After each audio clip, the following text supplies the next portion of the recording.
welcome to the latest episode of the Right in the Gary Kelly's podcast.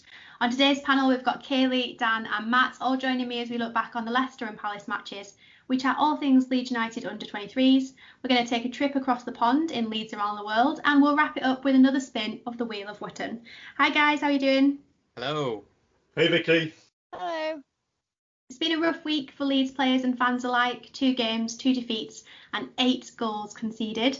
In fact, should we just wrap it up now and call it a day? I'm not feeling this one. Let's go back to last Monday's match against Leicester. We knew they'd come to Ellen Road, set up to hit us on the counter, and that's exactly what they did. So where did it start to go wrong for us against the Foxes? Probably the first minute. You're not wrong. Turned round as soon as Bamford missed that chance, and I don't know about any of you, but obviously I was watching it on the TV, and I still had my head in my hands from that, and they showed a replay of it, and then all of a sudden, Vardy had just squared the ball to Barnes, and he scored, didn't he? And I was like, I couldn't believe it, because he just completely missed that Cock had cocked up as such, and then, from there on in, it was just a bit of a painful watch that first half. Thought it's probably the worst we've played under Bielsa. I think we struggled with the conditions and struggled with the way Leicester played. I thought Cooper and Cock, cat their pants anytime Vardy went near him. And, the way Leicester set up against us, like you said, was it was really good, to be fair, and it worked. And the first half was a big struggle. About half an hour before kick-off on Monday, I stood outside my garden and absolutely pissing it down, and I just thought, we're fucked.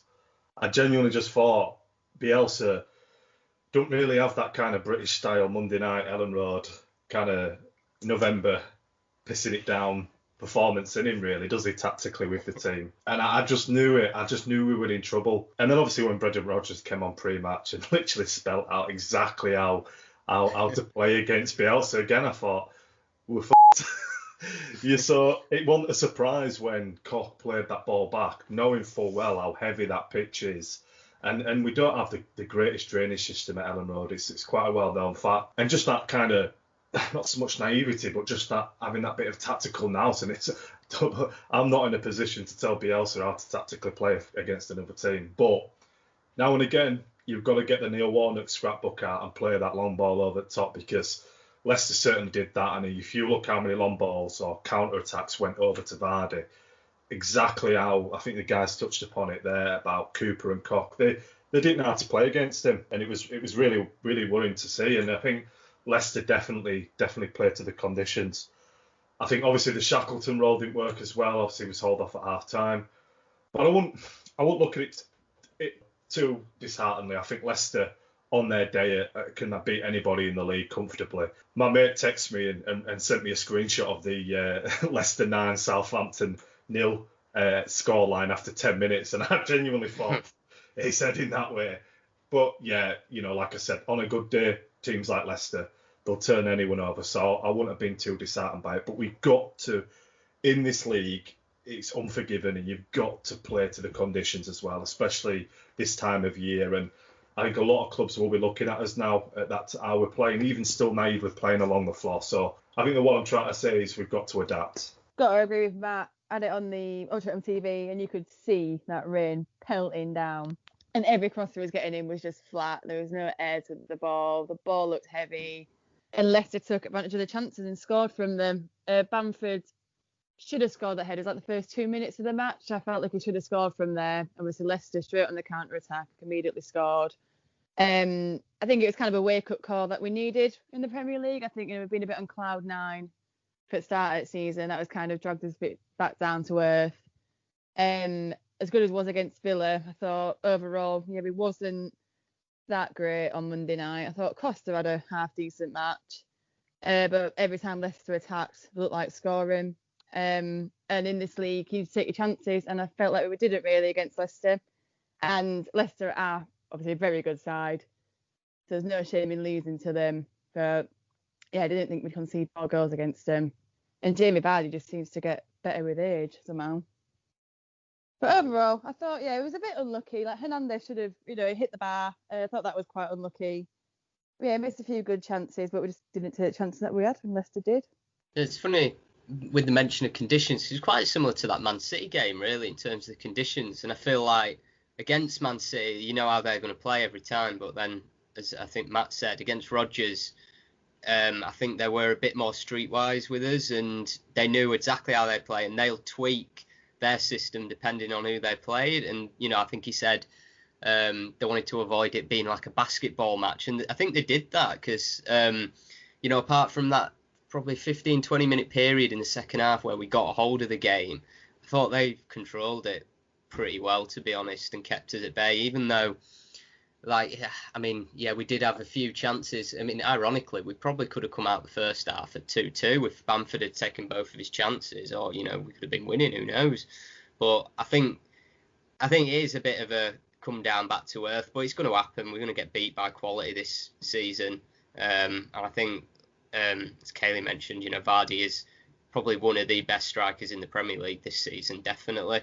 He just gets better every season, so I don't think we'll come up against many better strikers. Do you get a sense that some teams are seeing it as a really, really good challenge to play against Leeds, the style of play that we play? It's one thing I've noticed pre-match and post-match. It's kind of when teams have got a result against us, it's kind of wiping the sweat off the brow and kind of say, well, that was a relief. And I think a lot of teams have come into we've come into the Premier League, and a lot of teams I've seen as a breath of fresh air, and the way that we play it is a challenge for them, and it's like they're up in their game as well. That's one thing I've certainly noticed this season, which is a massive compliment, 100%. I'll put it this way, Rodgers will be framing his notebook after that victory because all his tactics came off in such as against us. And I think you're probably right. I think teams have switched it up slightly, and I think the teams that haven't, say like Liverpool and Man City, we've done better against because it's been such an open game. Obviously Villa I thought was quite an even game until we scored, then we took them apart, so and the same could have happened against Leicester. If we'd have taken the lead, their game plan might have gone out the window. But I think it is one of those things. I think teams it's going to be interesting to see how teams play against us moving forward, because I think the blueprint's kind of there on how to beat us, but you've got to be able to execute it as well. I think it's easy to forget also we've got a bit of a injury crisis at the moment going on, missing a lot of our key players. We need to get obviously these new signings on the pitch really. Obviously I know it's out of our control, COVID and shoulder injuries, but we are missing a lot of key players at the moment. I think that has been shown this week. The key injuries, I guess, in the positions that we need as well. I think we've really struggled to fill the Phillips hole, actually. For the first time, I think everyone knows how important Phillips is to the team, but I think it's the first time really that we've been so badly exposed because of it. So I think international break maybe come at a good time. Yeah, for once, I'm looking forward to it. The quality of our set pieces was also flagged as an issue. So we had plenty of them against Leicester, but we do tend to waste a lot of those chances. Obviously, Calvin's our usual corner taker and stuff. But aside from Pablo, do you think we lack a dead ball specialist? Yeah, you're right. I think it's ironic, really, because probably 99% of the fan base moan about Phillips' ability to take a corner and a set piece in general. And as soon as he's out a couple of games, we're crying out for him to come back and get back on corner duty. I think it was funny, actually. My mate's a Leicester fan. He messaged me about 70, 80 minutes into the game, and he was like, bloody hell, do you have a set-piece taker, or do you just lump it? Are your balls into the box usually this bad? And we're like, I don't know what we're doing, to be honest, because Leicester's three centre-backs were just, smashing out every ball that we put in. And, it weren't really working, was it? I mean, usually we've come up with a few different set-piece routines, haven't we? Whether it's hitting it to the outside of the area or someone blocking off. But that game, we didn't really seem to do anything apart from just float a ball into the box.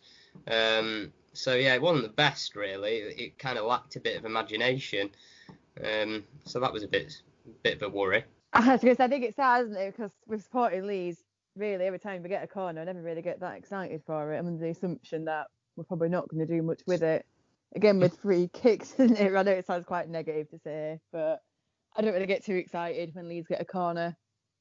We just need to give a special mention to the Cookstown Cafu as well. I think he's been absolutely phenomenal. And my mate texted me actually during the Leicester game and said, what position does Stuart Dallas play? Because he's literally everywhere. He literally is. And I think if you looked at his heat map after every game, and the only thing he doesn't touch on the pitch is the corner spot. It's unbelievable, and again, I think his goal, he 100% meant it. Had a bit of a Stephen Warnock about him against Yeovil, except it wasn't a dead ball and it wasn't wind assisted. So I don't know how it is anything to do with Warnock's whipper against Yeovil, but it definitely reminded me. But yeah, I think he's got better and better, and I think with Dallas over the years, people have always said, he's not really a first he's not really good enough for the first team. It's spent a lot of time with a lot of managers coming in, not really giving him a chance, and I think his versatility has obviously been shown in abundance since Bielsa came in, and he's a safe pair of hands, and it's been shown this week. Probably the only shining light we've really had this week, if I'm honest. This season, we've partnered with The Terrace so that you can get a discount off all your Leeds United merch. Pick your items, pop them in your basket, and at the checkout, add the code RITGK15 to get 15% off your goods. That's RITGK15. Tag us on social and let us know what you've bought. So at this point, we're going to jump on the blower and call our under-23s reporter, Chris McMenamy, and get an update on how well they've been performing so far this season. How's it going? Not too bad, mate, not too bad.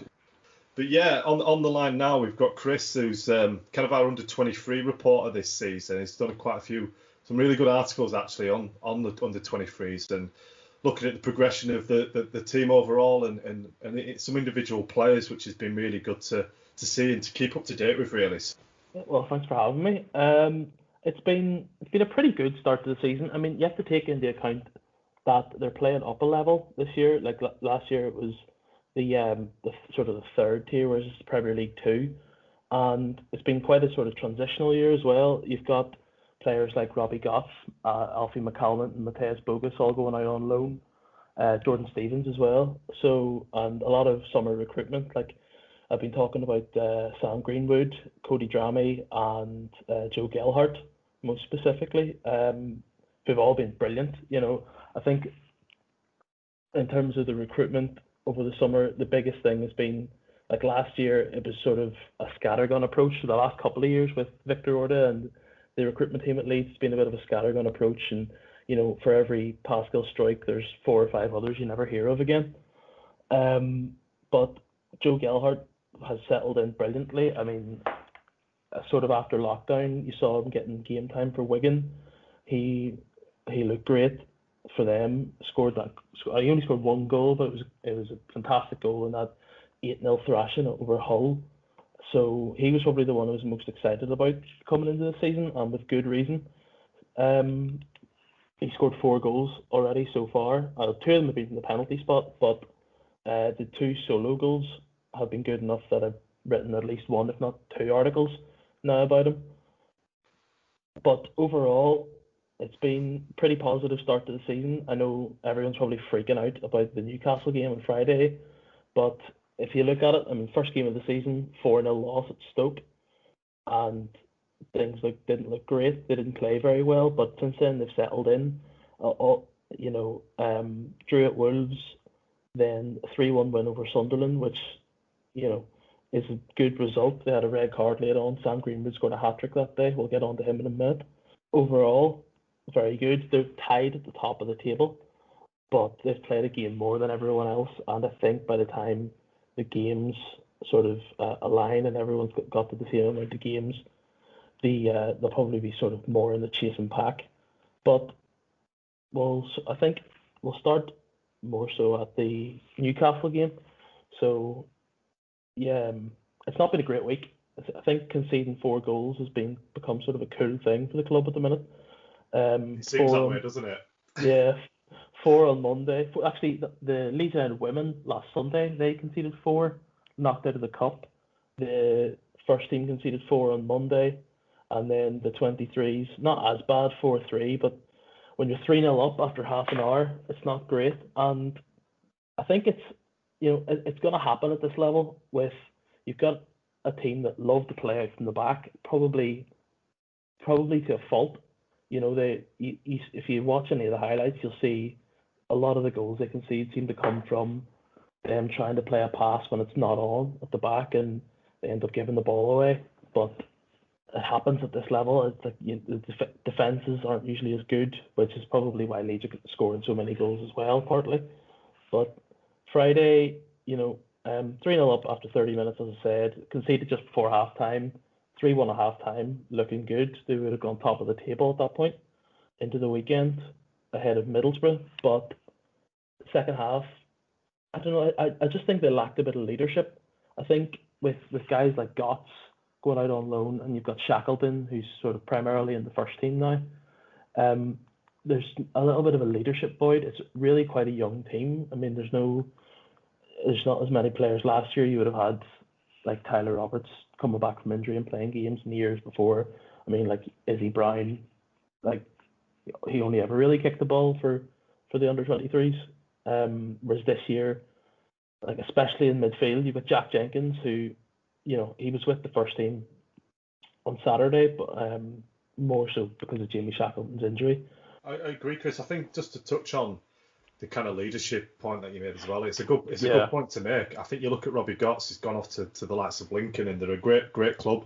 We've seen David Sommer go there in the past, and he came back a completely different player for Leeds. But I think you're right. You likes of Stevens, Bogus, and Gotts have all gone out to get that kind of league experience, and it is that lack of maybe a light leadership and maturity in there as well. But just on that, who are the under-23s? Do you think should be considered for first team football? And I'm pretty sure I know who you're going to mention. But, Well, not just. I mean, Joe Gelhardt is my number one. I think he's a diamond. I think he's a fantastic player. He's kind of. I was trying to think of a way to compare him if you hadn't watched the game, players of the last couple of years, and he's kind of sort of the best bits of Kamar Roof and Samu Saiz. So like. He likes to run with the ball, like Saiz would always have, really close control in and around the box. You don't know whether he's going to thread a ball through the eye of a needle or he's just going to lash one in. But he's also got that strength as well, which is something that you don't really see. I know he's primarily a number 9, but he seems to be playing more in that number 10 role, but not sort of how Pablo Hernandez would play it, more as like a second striker. And it's just all determination with him. I think it's really, really impressive to see someone so young. Like he is only 18. Apart from him though, Cody Drameh was on. I actually didn't know this until today. He travelled with the first team yesterday. Right. He did. It's kind of his transfer's kind of flown under the radar this summer. Fulham weren't really that fussed on losing him, and Leeds were quite happy to take him, and you can see why. I mean, he is primarily a right back and has been very good at right back. But, in this day and age, what's a right back anymore? They're basically just a second winger. But he is fantastic defending. I think he's really... I know he got sent off earlier in the season in this Sunderland game, but he's really good defensively. He stands his man up whenever he can. And you see that now. He's away with the England underage sides. I think... Though Gelhardt for me is the only one who's likely to get into the first team. You've got Sam Greenwood there as well.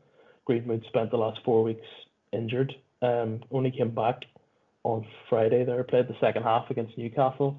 I think with Gelhardt, there's been a lot of comparison to Wayne Rooney, of all people.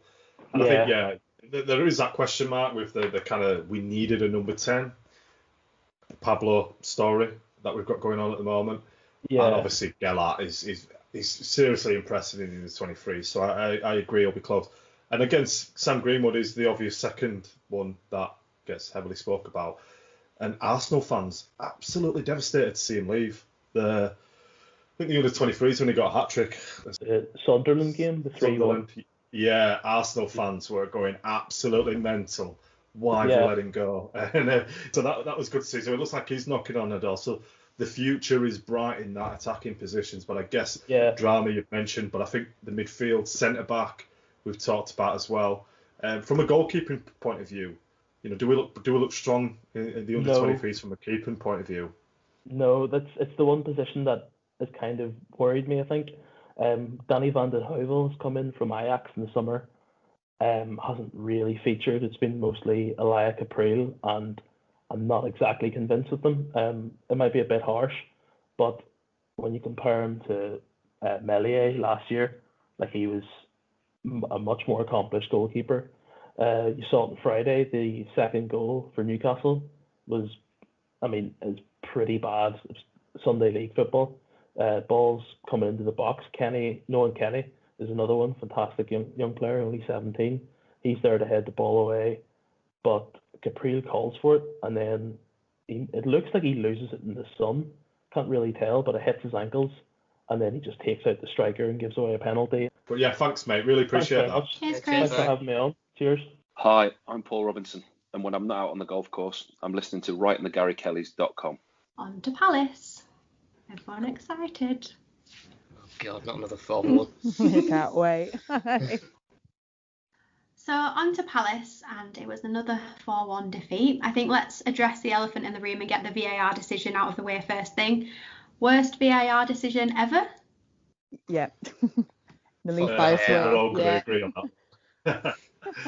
you can't score with your arm, and I think No. Bamford made that point, and it's ridiculous, absolutely ridiculous. The game's gone, and I think Gary Lineker even did a poll, didn't he, on his Twitter account, and I think 78% of people that voted on his poll are completely against VAR, and it should be scrapped because it's killing the game, and it's between fine margins as well. And I'm not, in hindsight, it's easy to say it now, and would that have made a difference? Probably not. We probably would have lost 3-2. I don't know, but it's putting Palace under pressure at the time. It really would have done, and it's fine margins. And come the end of the season, could we be looking at VAR decision like that?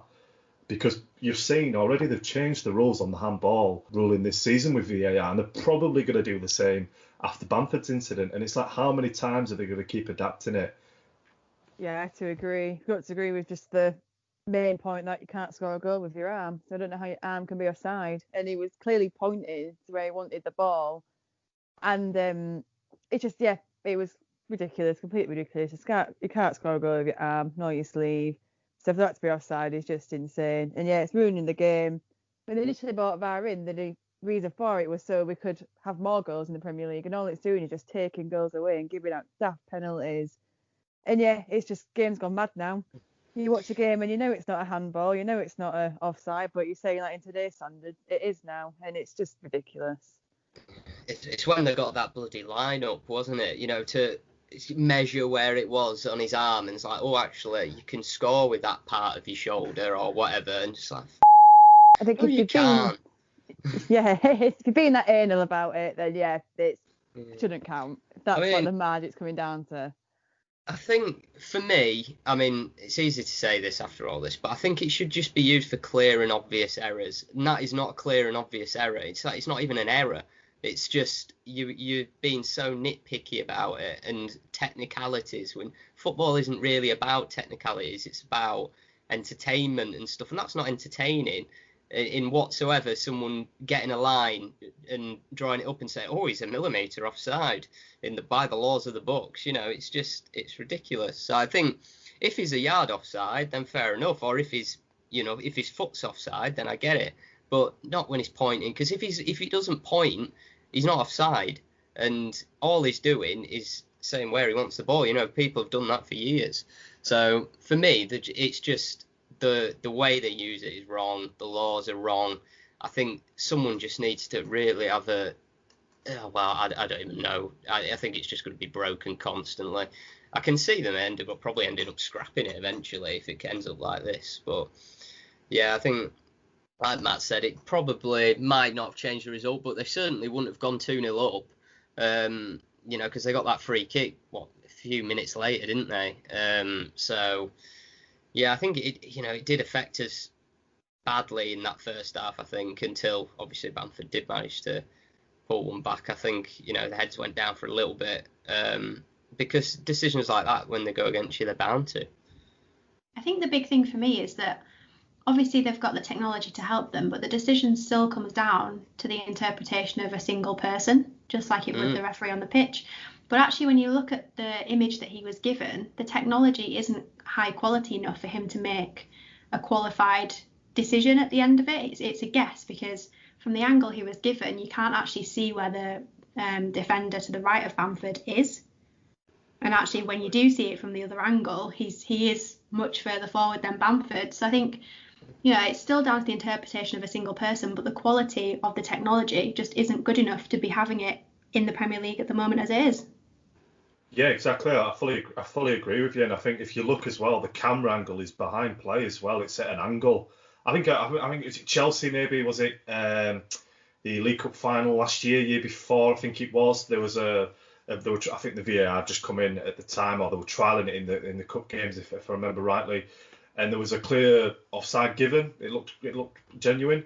But what Chelsea had done is they put a camera on the halfway line and 3/4 down the pitch. So they have 3 of their own cameras there. And their camera showed that he was clearly onside with the lines that they produced. And it's the fact that if you look at the Palace one on Saturday, it's actually behind play. And as you say, you can't see. I think it's Sacco, is it, as well? I think it's Sacco's right leg, I believe, is blocked by his arm or his Bamford's head. And instantly, all they do is see Bamford's arm and say he's offside. But as we've said, you can't score your arm. It's not gaining an advantage at all. He's clearly just showing to click where he wants the ball. It's a natural thing that you're taught from a young age as a footballer. What we say now, that kids coming through the academies, you no longer put your arms out to point where you want the ball, and when you're defending, stick him behind your back or put them in your pocket, because that's what we're going to be teaching the kids of tomorrow now because of VAR. Yeah, that's what I mean though, in terms of like the way that it's applied. It's just not applied correctly, really. It's like, if that goal was given and goes in, no one looks at that and think he's offside there. No one even. I mean, I didn't even bat an eyelid. I was wondering, well, what they're checking? Are they checking a foul? Because he's not offside. So I think it's just baffling, really. And I think the longer it goes on, I mean, there's more controversy with it than there was without it, which should not be the case. It was brought in to stop controversy, and I think it's making everything worse. Yeah, I agree. I was exactly the same. When they first said, checking the goal, we was all like, well, what for? Like, what happened? We have no idea why. And obviously, possible offside. And then when you saw the freeze frame of when he was pointing, we was like, no way. That's obviously not an offside at all. It's his hand. And then, they ruled it offside. And it would have changed the game, I think. And it would have been drawing then. And as Dan said, it probably wouldn't have gone 2-0 up then, Palace, but you can't change it now. Yeah, it's just ruining the game, bar. I mean, you watch a game now and there's checking possible goal, and you watch this possible handball, possible offside from about 15 different angles. Eventually, one of them angles might make it look like it was a handball or offside. And it's not. Yeah, I agree with Matt. Just scrap it, get rid of it. It's causing more issues than it's solving. And if that's what it's doing, then it needs to go. I think beyond that as well, though, you've got to look at, were we unlucky against Palace? The run of play, if you look at it, well, one thing for sure, it definitely wasn't a 4-1 game for Palace. When you look at the amount of possession that we had, the amount of chances that we had, it's an unlucky scoreline, it really is. But the history books won't reflect that. The history books will reflect 2 4-1 defeats back to back. Doesn't look great at all. But when you break it down and you have a look, Dan scored from a set piece, poor marking, unlucky marking, whatever it may be. Meslier, if he just would have been a little bit quicker, could have probably tipped that away and probably saved it on a good day. But then you look at Eze's goal as well. This postage stamp, absolutely phenomenal. No keeper in the world is gonna save that. And then Costa's own goal, it was a freak. It really was. So when you combine all them all together, and then we won't talk about Ayu's, but you look at the grand scheme of things and you look at the whole package prior to Ayu's goal, and we were unlucky. We really were, and it could have gone anywhere. And we made Palace look quite decent. Like, Palace never score 4 goals at home. I look at that Sheffield United result and I think we need to pull off a performance like that. Be ugly, be scrappy, get results. I think if you want to go out and entertain every single game, you've got to get found out. You are. And at the moment, I'm a little bit worried that, we've had 2 spankings now. And is it going to be a continued trend, or are we going to start scrapping out results because that's what we need to do? Well, we've now conceded the most goals in the league, and obviously we've got Calvin to come back who will protect our centre-backs, but do we need to seriously consider that Llorente may well come in for Cooper once he's fully fit? Because for Ayu's goal, like, when you actually look at the stills of the defending for his goal, it's atrocious for a 5v3. So I think, obviously, for whatever reason, there's something not quite right these past couple of games where communication or whatever it is isn't working. And we have to be able to survive these games without Calvin moving forward. So I don't know, is it Cooper? Am I being a little bit harsh on Cooper? Is he just in a blip? Like, what's the situation with the defence, do you think? Well, I think that goal you mentioned, Vic, was, I wouldn't blame Cooper for that one, but I agree, it was defensive shambles, that goal, in terms of Alioski's just watching him, Ayew right in front of him, and then he's played the ball and he's like, oh shit, I'm meant to be there. You know, and you can't switch off like that. And I think, you know, it's in the Premier League, you will get punished. Everyone says it, and it's because it's true. And I think in terms of Llorente, I think, judging by the last two games, I think we've got to consider that he's got to come in. He's a first team for Spain. I think he played and marked Ronaldo in a 0-0 draw, didn't he? So he can clearly defend. So I think we've got to consider these changes, because if we are going to push Dallas into midfield, for example, we've got rid of Douglas. Is Alioski our left back? Because that scares the crap out of me if he is.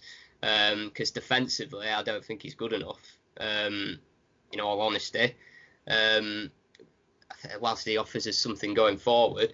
But yeah, I think it's concentration as well. I think Cooper did an interview before saying they can't switch off. And, you know, they did switch off a couple of times against Palace, and even Palace are good enough to hurt you. You know, I thought that Eze spoke about him scoring the free kick. He completely dominated us. You know, we all focusing on Zaha, and, you know, Zaha did well as well, but, you know, we struggled to contain Eze. And maybe that would have been different if Phillips was fit, but like Vic said, I think we've got to protect the centre-backs better, because the last two games when they've been exposed, you know, they have made errors, which is, you know, worrying defensively. Yeah, I have to agree that fourth goal against Palace kind of summed up the week of our results. This is the Premier League, not the Championship. And obviously Cooper will go down as a club legend. He's our captain when we got promoted back to the Premier League. Watching some of the recent games, I'm just not sure if he's got the pace to be a constant Premier League player. I think, yeah, we need to give Llorente, obviously he's not had a shot yet with his Llorente yet, and I'm looking forward to seeing him play for us. And I'd say right now, yeah, I think Cooper would be the player I'd probably drop for him. And yeah, there was some communication issues going on. The goals were conceding. A lot of them are sloppy, shouldn't be going in. Yeah, Alioski was to blame for that fourth goal. As Dan said, he literally just watched that go in. I think with the first one as well, even from the set piece, I think Koch and Cooper jumped with Dan, and Dan was all over that header. He beat both our centre-backs in the air. I know every now and then the other centre-back is allowed to score and stuff, but it's just a bit worrying that we had both centre-backs on him and none of them got near him winning that header. And, you know, we always known that set pieces are a little bit of a Achilles heel for him at times. So, you know, and you just think forward, you know, when we played Burnley, who was struggling for goals, you know, they're not doing great. I know it's a while till we play them, but set pieces could be a problem then. So, you know, we can't give away cheap goals in this league, because you could probably get away with it a bit in the Championship, but not here. We've got to at least make them work for the goals. Positive note, there are positives. We're still continuing to create chances, and Bamford again scored 2 great goals. However, is there a time when we're in those situations where we're 3-1 down and we continue to play the same way? We're still pushing to score, we're still throwing everyone forward. Is there a point where we actually need to manage the game better and be a little bit more conservative in our play? Because, let's be honest, goal difference could be really important come the end of the season. Yeah, definitely. I think you know, I think we touched upon it earlier, but I think the Sheffield United result was a key one. You're winning 1-0, and I remember the 93rd minute was trying to score a second, and it's just that kind of clever, kind of tactical nous of just killing the game off. And yeah, you're right. We were 3-1 down, and we'd never changed the way we played from minute one. And there is that adaptability that you need in games, and I think we need to quickly get that, because, like I touched upon earlier, my fear is we're just going to get a few good hidings this season if we don't change the way we play in certain situations. I think it's easy for us to say, yeah, we should game manage better, but I think we all know that's probably not going to happen. I think we just need to be a bit more street smart. I think If we get hit on the break in the 85th, 88th minute, pushing for an equaliser, fair enough. But we're getting hit on the break in like the 50th, 60th minute, and it's killing the game. Like, the game was dead against Palace after 70 minutes because we were just a little bit too gung-ho. At 3-1, I still felt we were in the game, and you usually do feel like we're in the game, even if we're losing, because we usually have a lot of the ball. But yeah, like you say, the positive thing is we do create chances, and Bamford, whilst he missed a couple at Leicester, I thought he was very good against Palace. He did all he could do, really. He scored both his goals. He didn't get a lot of service after that. So that's a big positive. I thought Klich was outstanding. After a dodgy game against Leicester, I thought he did really well. Set up both of Bamford's goals. He kind of ran out of steam in the last 10 minutes, but because he was probably doing the work of 3 men in there. So, but yeah, I do think we need to manage the game better, but I think a few of that just comes through Premier League experience. I think we'll get better at it as the season goes on, hopefully. We put it out on Twitter to see what fans are thinking about the current setup and what we need to do to get back to winning ways. So we've got a few comments. Luke Horseman's staying positive. He says we're a newly promoted team with £70 million worth of injured talent, so we should pick up after the break when they're back. Will Saxton is saying that we need to stop making careless errors in defence. We're desperate to see Phillips back in the side, and hopefully Llorente will get his chance when fully fit. Mark thinks it was a mistake not to invest in a top-class keeper in this window. And Sean agrees with all of the above and also says that it's important that we optimise Rafinha, who seems to be a real talent. What do you guys think of those comments? I probably would agree maybe with the goalkeeper comment. Obviously, he's done an outstanding job for the majority of the season, but he has made some mistakes. I think conceding 8 goals in a week, unfortunately, is your goalkeeper that you look at first. But then I think we've struggled with that goalkeeper position really since Schmeichel left us, I'd say. We've never really had a top-class goalkeeper. And yeah, Rafinha, I'm excited to see him play. I've had him waiting on my bench for my fantasy football team since the start of the season. Cannot wait for him to get playing for us, get some first-team action. I think hopefully he might be a game-changer for us. And yeah, it's easy to forget we're missing Forshaw as well, agreeing with the injury comment. Was it from Mark? We are missing... Is it Mark who made the injury comment about missing player? Yeah. I was just saying who at Forshaw. We've got that missing player. He's out there somewhere, but obviously we are missing. I think Forshaw could be. Was it the Neil Warnock comment saying that injured player? Oh no, that was a lone comment. Ignore me. But yeah, he could be a new player if he comes back. It's just obviously he's had a year out for injury, so he could also come back. But yeah, you've just given us a Ken Bates quote there, have you, Kaylee? I'm pretty sure that is a Ken Bates quote. A player, players are new signings. Well, returning injured players are a new signing as well. That is a definitely Ken Bates quote there from you. For once, I think I've got to agree with him. Hopefully Forshaw comes back and he's a brand new signing for us. Because obviously he could have filled that Phillips role quite easily. I've got a topic there, apologies. Yeah, I do think January transfer window, obviously I'm not sure how transfer books are looking. I think we do need to look at getting an experienced goalkeeper in. Obviously Kiko's time at our club is done. Before I forget, we need your support. We love bringing you this podcast and writing content about Leeds United over on writeatthegarykellys.com, but in all honesty, it ain't cheap to run. That's why you could help us out by giving us a coffee. Well, the cost of one at least. All you have to do is head over to our page, buymeacoffee.com/RITGK to donate the price of your espresso kick and help us keep this great content going. Thank you. This week we bring you a Leeds United fan from the land of the free, and what a week they've had.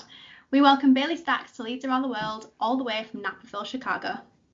So Bailey, let's kick things off. Why Leeds? From my standpoint, Leeds is a very unique club. Growing up in the United States, I guess the background that I can tell you is there wasn't a lot of EPL particular coverage when I was growing up. I'm 34. I was born in 86. And as time went by and I started to get into the sport myself, my wife also plays, you only saw maybe major games, maybe Champions League finals, World Cup, big events. But it was very hard to catch the games regularly growing up, especially in the 90s and into the 2000s. And I actually have a wonderful friend. His name is Jez Rogers, and his family and himself are total Leeds fans, and they happen to live in the same neighborhood that I grew up in. I'm originally from the state of Arkansas and have lived there most of my life.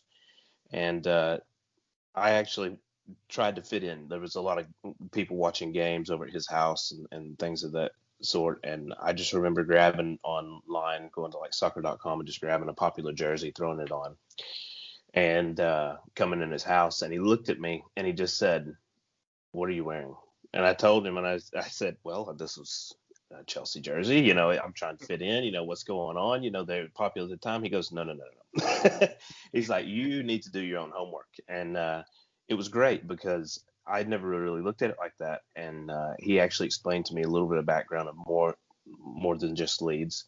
But you know how it is. You can't help but fall in love with Leeds. I mean, the history and the fans and everything. And I naturally, traded that jersey right away for a Leeds kit. And in 2005, really just opened my eyes to a whole another world. Unfortunately, we were in the process of going down and going down further, but I was willing to ride that road, and it's been wonderful. Obviously, it's paid off big, only knowing so many lows, and now back in the high times. So that's kind of my initial story.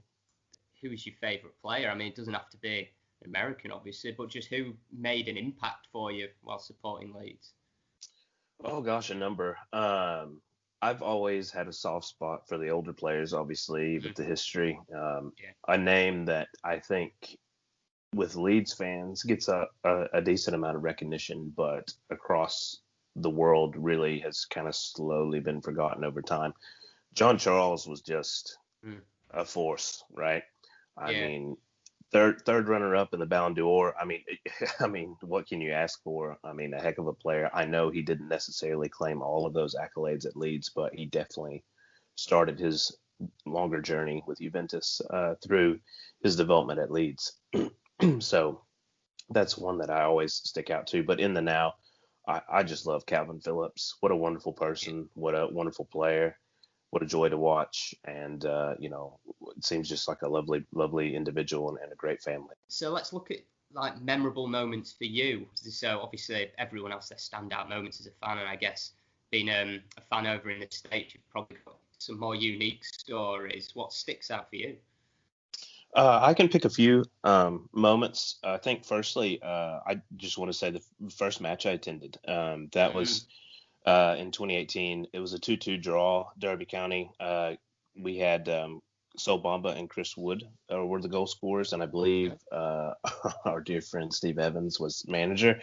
I actually got to, I actually got to attend that in the South Stand, and it wasn't a full house, obviously, but it was, I would dare say there was probably 25,000 people or more there. And, that was the first time I heard that, you hear it on TV, but, you don't feel it. And the big roar the minute the goal scored, and all the singing and the chants and everything. I mean, it was great.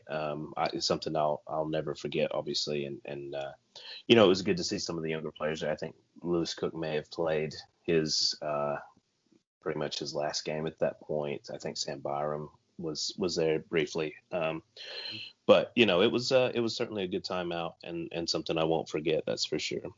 Right. Let's go on to your all-time Leeds United 11. So, I mean, we've got 4-4-2 down here, but feel free to tweak it as you are and go through any age that you want. It's basically your Leeds 11. You can do what you want with it. So I'll pass it over to you. All right, I'll give it my best shot. So I went with a 4-1-4-1, and firstly, it's very hard for the manager selection. It's very hard not to put Don Revy in there. But I kind of took a step back and thought, well, what if those players, or a lot of those players, were under Bielsa? How would that go? And I don't know, Jack Charlton would be having a cigarette after the match or having a pint. I don't know how that would work. So, but for fun, I decided to put Bielsa in as the manager. In goal, big Nigel Martin. I didn't get to see him play, but obviously, growing up around that era and hearing about him and seeing old clips, I mean, what a force. Obviously, it's hard not to put. I know there's a bit of a stigma around Gary Sprague, but and he served very well, even though he, when he had a flap or an error, it happened to cost dearly. But he certainly was a great goalkeeper as well. But I definitely went with Nigel Martin. He seems to be the man who can command the area and handle business. Yeah, that's the way I go. Yes. Left back, I went with Paul Madeley. I think Don referred to him historically as the Rolls Royce. So why not have a Rolls Royce in your lineup? That's pretty easy, isn't it? Yeah, not bad. Center backs, I went with Big Jack and Norman. I actually got to see Norman at the Borough game this past year, and it was nice seeing him. Obviously before his passing, and seeing him in person, I didn't realize how big he was. You kind of see the clips and stuff where he's like tall, lanky figure, but you don't know how, until you see someone, you don't understand it. And what a humble person, but what a player. I mean, I think people, and Eddie Gray swears up and down, people underestimate how good of a passer he actually was. So I think that would definitely help. And the two complement each other, right? Norman doesn't mind running up, doing the passing. Big Jack doesn't mind doing, clearances, headers, smashing people, the works. So it's definitely a good duo, and I decided to put them in. Yeah, that is strong. Right back, I did go with Paul Reaney just because it's Paul Reaney, right? I mean, he handled business. He shut down George Best. Just a legendary figure and easy to go with. So this is where it gets a little bit fun. As we step into midfield, I have a mid three. I put Calvin in at central defensive midfield because of two reasons. Number one, he's very good. Number two, we really never had one, right? I mean, every major manager was like, 4-4-2, you're up and down. That's what you do. And even with Grayson, we never really had anyone to just, I mean, Michael Doyle kind of, but I mean, and sometimes Kilkenny, but no one really just like their job was to clean up and make tidy passes going forward and do some of the dirty work, but yet, be involved in the action. So, and then to complement him, of course, I put Billy Bremner and I put John Giles. I mean, what else can you say about them? Heroes of Scotland and Ireland. I mean, arguably for Giles, probably the best player to come out of Ireland, and probably the same for Billy with Scotland. On the wings, I went with Eddie Gray. I have been fortunate to also meet Eddie Gray in my time, and seems a very wonderful person. And the things that he did on the pitch were just immense. I must admit that Jack Harrison is probably the only other player we've had in a long time where you definitely would not see their footprints left in the snow if they move around. And certainly see Eddie as that character and someone that could get forward. I did not realize that Eddie grew up playing center midfield until he came to Leeds and got thrown into the first team. So he made it very clear that he was kind of always the frustrated center midfielder because, it would be, I think he said maybe in like an FA Cup game or something like that, like an obscure game, he would get the opportunity to play back in central midfield. But in general, Don was just like, no, I'll go out wide. So he never really got to play when he grew up playing. That's interesting. So, and then I put Peter Lormer over on the right, obviously another legendary figure. There's definitely other players that you can keep in mind for that. But, I mean, he scored so many goals, contributed so much. And, if you needed a goal or if you needed to rattle the defense, get the ball to his feet and just get out of the way because he's going to smash it and, and see what happens. And then up top, John Charles, I mentioned him earlier. This is definitely homage to him. I could have put Viduka, who definitely was great in the modern era. era. I could have put a few other players. Alan Clark was great, but a lot of those players relied on having the two strikers or two attackers up top. So I think that John could have held the ship on his own. He could have held the ball up well. He could have moved people around. He can head the ball. And everything that Bamford is showing us today, I think he could have done and would have done it in the Bielsa way and would have fit the manager mentality there. Obviously, throughout this, I could have made a nod to some of my fellow Americans. I know a lot of people love and respect Eddie Lewis. Hated to see him go because I think Eddie really, really wanted to get Leeds immediately back up in the Premier League and play. But going back to that team, I like it, to be honest. I think you've sprinkled a bit of the modern magic on with obviously some giants of the Leeds United past. So I think probably not going to be the only one to say this, but I'd love to see that team play. But yeah, thank you for doing that. That's brilliant. Sure, and I just wanted to say thank you to you guys with Writing the Gary Kellys. I mean, it's a good podcast, and I've really enjoyed my time. I just want to give a couple of special shout-outs to the Rogers family, especially Jez Rogers.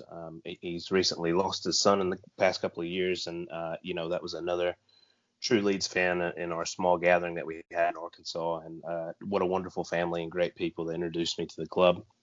And, I just wanted to say Leeds United itself has been such a warm club and has always welcomed people from all over the world. It's been great to have the amazing football culture combined with the fantastic history. And I really feel so blessed and fortunate to have been able to play, a small part, like all other fans, or be a part of the support that pushes the club forward and is welcome to all. And honestly, there really is no better place. So thank you for having me today. Hi, I'm Don Matteo. There's nothing more than I like doing when I'm sat in the rock bar, listening and writing to thegarykelly.com. Right in the Gary. You can edit that, can't you?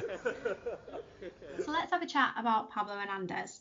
He was taken off for Tyler Roberts against Leicester, just as he seemed to be kind of starting to pull the strings for us, and his reaction obviously he wasn't happy about the situation, and that seems to be the reason why he was left out of the Palace squad yesterday. So I guess firstly, what are your thoughts on the sub and the reasons for it? And secondly, are we in a position to be sacrificing a player of Pablo's quality because of a heat of the moment reaction? I would assume when he gets subbed off it's for fitness reasons, because is he 35 years old? But then yeah, he was having a good match. I don't really know why he got brought off so early, but obviously in Brescia we trust. And he seems like a man of pride, doesn't he? It's Janssen got punished. Now he's been punished before. A lot of our players have been punished for their attitude under him. As far as seeing off, I think realistically, end of the day, no, he should have played him yesterday. Yeah, a bit frustrating that. I think we missed him. We clearly missed him on the wing. But I didn't actually think much of it at the time, not going to lie. I thought he just looked a bit frustrated. I thought that'd be the end of it. So yeah, I was surprised to see that was the reason why he apparently got dropped on Saturday. In terms of his reaction, I just thought you see that from quite a lot of footballers when they get subbed. And it's like, I think Vic said at the time, he was, just starting to really come into the game and play really well. So I probably agree with Kelly. I think he probably got subbed just because he was coming back from an injury. That's the only thing I can think of, because I'm not sure Roberts for Hernandez would be the right sub otherwise. But, if it was because he threw down the black armband or something, or, it's because he was kicking bottles, I don't think it was because he was pulling a tantrum at it. I think he was just annoyed because he was, he's like I say, he'll take great pride in how he played. And I think he would have known that he wants to influence the game. And I think he was influencing the game at that point. And, obviously you don't know everything that's happened, but I think to drop him for the Palace game, to me, was harsh. And I hope it's not a long-term thing, because I think from a professional point of view, Hernandez has been really loyal to Leeds, and you can tell he's a model professional as well. So, I was a bit surprised, I must admit. If you want to throw the armband, the black armband as well, and kick the bottle, we won't probably be talking about it. It's probably scored the goal against Leicester. We won't be having this conversation. But is it that classic kind of the back-to-back defeats, kind of player unrest? Always seems to happen, doesn't it? Always seems to be amplified as well. But I agree with the guys, like they said, that hopefully it's an internal issue that doesn't escalate any further. I believe his wife's tweeted something about people not knowing the full story as well, which could signify there is more to it than what we obviously know. But hopefully it is just a case of he has obviously picked an injury up pre-season. He's come into this season with an injury. He hasn't necessarily started or made an impact when he's come on in the first few games, given a chance at Leicester, literally given time, 70-odd minutes I believe it was, obviously come off, save him, get him quickly back up to match fitness, and obviously he's reacted. So yeah, I'm pretty sure he's he's a legend for this football club, what he's done, and it'll be quickly forgotten, and we'll be able to see the old Pablo sooner rather than later, really.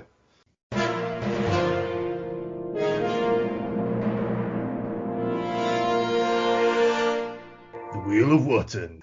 So our inbox has been full of fan mail raving about our next feature. That's right, the Wheel of Wootton is back. You should all know the rules by now, so we'll just get stuck straight in. Question number 1 is play it safe and get a result, or play gung-ho and entertain?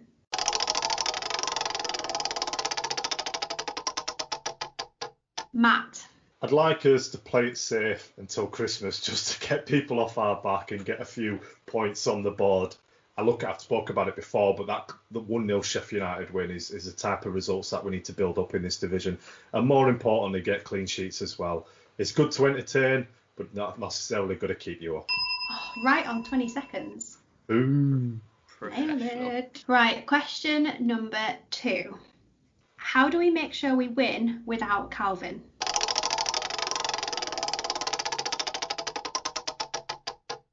Kaylee.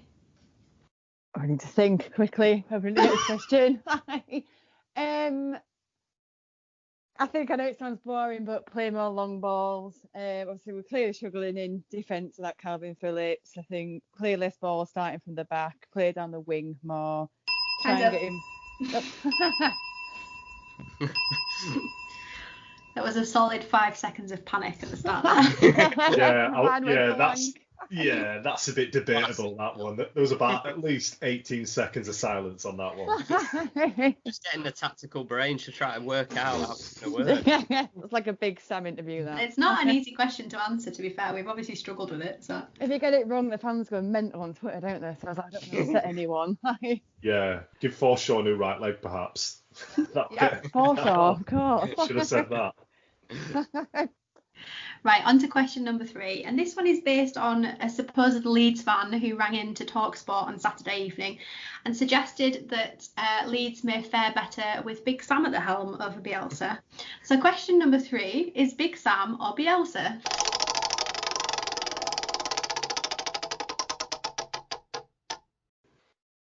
And it's done. Big Sam or Bielsa. Look, if it's a quiet night in and I want someone to talk methodically to me, it's Bielsa. Let's get the red wine out, we'll talk football. If I'm going out for a big night, I'm bringing Big Sam and his pint of wine with me, no doubt. That's it. Great answer. 15 seconds based on what you do on a date night. I might have to redo it then. No, I think that says it all. It's not even a football question, is it? No. I'm going to have the pings in now. So that's us for this week. It's been a tough 7 days for Leeds United, and for once the international break is very welcome. It's Arsenal up next for the Mighty Whites, so fingers crossed for 3 points and a bit of VAR good luck. Give us a follow on the socials at RITGK. Thanks for listening, and we'll see you soon.